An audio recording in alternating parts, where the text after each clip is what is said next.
दोस्तों, अगर आप सैलरीड कर्मचारी हैं और हर साल टैक्स बचाने के लिए हाउस रेंट अलाउंस यानी एचआरए क्लेम करते हैं, तो ये खबर आपके लिए बेहद ज़रूरी है। आयकर कानून 2025 के तहत एचआरए क्लेम करने के नियमों में बड़ा बदलाव होने वाला है, जो आने वाले समय में आपकी टैक्स सेविंग और एचआरए क्लेम प्रक्रिया दोनों को प्रभावित कर सकता है। ये बदलाव भारत सरकार द्वारा टैक्स सिस्टम को अधिक पारदर्शी बनाने और फर्जी क्लेम को रोकने के उद्देश्य से किए जा रहे हैं। सबसे बड़ा बदलाव ये है कि अब एचआरए क्लेम करते समय आपको अपने मकान मालिक से रिश्ते की जानकारी भी देनी होगी। अभी तक कर्मचारी को एचआरए क्लेम के लिए किराया रसीद और अधिक किराया होने पर मकान मालिक का पैन नंबर देना होता था, लेकिन नए नियम लागू होने के बाद आपको ये भी बताना होगा कि मकान मालिक आपके माता पिता हैं, रिश्तेदार हैं या किसी तरह का पारिवारिक संबंध रखते हैं। सरकार का मानना है कि कई लोग अपने परिवार के नाम पर फर्जी किराया दिखाकर टैक्स बचाते हैं, इसलिए अब इस पर सख्ती की जाएगी। इसके अलावा बड़े शहरों में रहने वाले कर्मचारियों के लिए राहत की खबर भी सामने आ रही है। अभी तक केवल दिल्ली, मुंबई, चेन्नई और कोलकाता जैसे मेट्रो शहरों में रहने वाले कर्मचारियों को सैलरी के 50% तक एचआरए छूट मिलती थी, जबकि अन्य शहरों में ये सीमा 40% थी।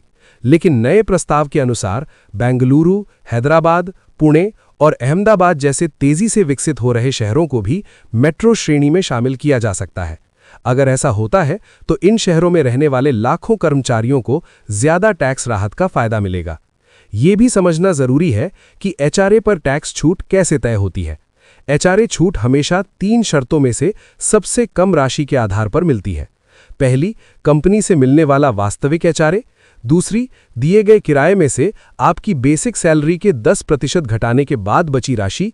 और तीसरी, आपकी सैलरी का 50% मेट्रो शहरों में या 24% अन्य शहरों में। इन तीनों में जो राशि सबसे कम होती है वही टैक्स छूट के रूप में मान्य होती है।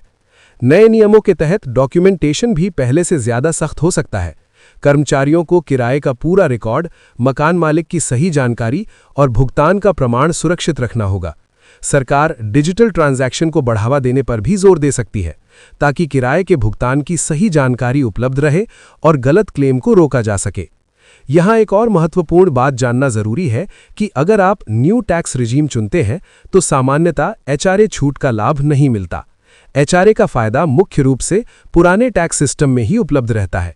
इसलिए टैक्स प्लानिंग करते समय ये तय करना जरूरी है कि आपके लिए कौन सा टैक्स रिजीम ज्यादा फायदेमंद है। सरकार इन बदलावों के जरिए टैक्स सिस्टम को सरल और पारदर्शी बनाना चाहती है, साथ ही गलत तरीके से टैक्स बचाने की कोशिश करने वालों पर रोक लगाना चाहती है। बदलती आर्थिक परिस्थितियों और बढ़ते किराए को देखते हुए टैक्स नियमों को अपडेट करना भी इन बदलावों का एक बड़ा उद्देश्य है। अगर आप एचआरए क्लेम करते हैं तो अभी से कुछ बातों का ध्यान रखना शुरू कर दें।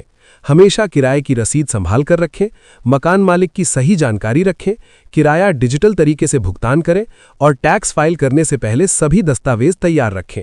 इससे भविष्य में किसी भी तरह की परेशानी से बचा जा सकता है। तो कुल मिलाकर एचआरए के नियमों में आने वाला ये बदलाव सैलरीड कर्मचारियों के लिए बेहद महत्वपूर्ण साबित हो सकता है। जहां एक तरफ नियमों में सख्ती बढ़ेगी, वहीं कई शहरों में रहने वाले कर्मचारियों को ज्यादा टैक्स राहत भी मिल सकती है। इसलिए अगर आप टैक्स बचाना चाहते हैं और सही तरीके से एचआरए क्लेम करना चाहते हैं तो इन नए नियमों की जानकारी रखना बेहद जरूरी है। जानकारी पसंद आई तो वीडियो को लाइक और अपने दोस्तों के साथ शेयर करें और ताज़ा अपडेट देखने के लिए चैनल को सब्सक्राइब जरूर करें। धन्यवाद।